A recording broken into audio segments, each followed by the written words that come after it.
Tapos, natin na rin yung tamang pag-click sa computer. Pasok natin, tayo, pangalit natin. Tapos, pagka inapagay naman tayo ng presentation, tulad po nung PSS, hindi lang sa nakikita ng customer yung bebenta na entrada, nagkakaroon pa sila ng idea kung magkano yung puhunan, magkano yung kikitain nila. Kaya kahit yung mga ayaw magbenta dati, pag nakita nila, malaki malakita, subukan niya. Tapos,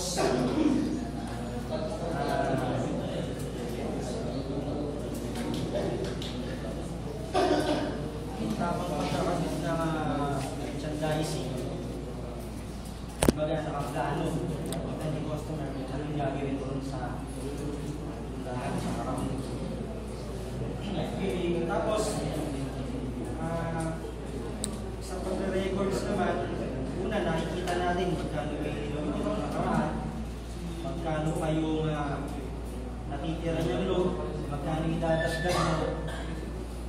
Kumbaga, mula dun sa, kumbaga mayroong mga history ng mga binibili niya sa'yo, kaya nalalaman mo ano lang ang dapat ilagay. Tapos, sa pagka naman para, kasi balik po kami bukas, kaya next week. Parang buong sila yung nakasulat dyan para yan. Nakakapaganda sila na babalik siya bukas, kailangan magpapanood ako mamayang gabi, makapagpanood naman ng pambayan.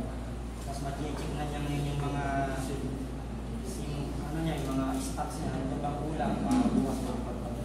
Tapos every time na pag natapos kami sa isang tindahan, at i-apply mo yung Orlan, makikita mo yung objective, ano ba naging resulta, nagawa ba yung objectives, naging positive ba yung objectives namin, kung hindi, bakit, ano bang kulang, yun yung resulta. Tapos yung learnings, talaga minsan may mga bumabangong objection. Kailangan ma-handle lang ng maayos. Para si customer, walang usok. Tapos nagkakaroon sila na idea sa mga nila. Yun lang po. Tapos, very good learning. Access ka na pala. Very good learning na, no? Kumbaga yung siya, si Willie, dun sa sinabi niya,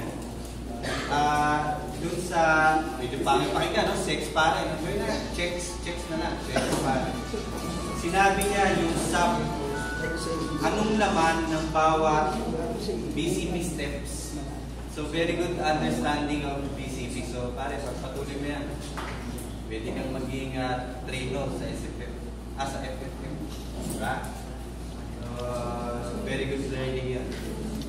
Okay, so next. Sino trainer mo, pare? Boss Castro. Mahusay ka, pare? Ano ba? Yung hindi pa po nagsasabit na ESR. So, tapos na po tayo sa basic selling, yung mga trade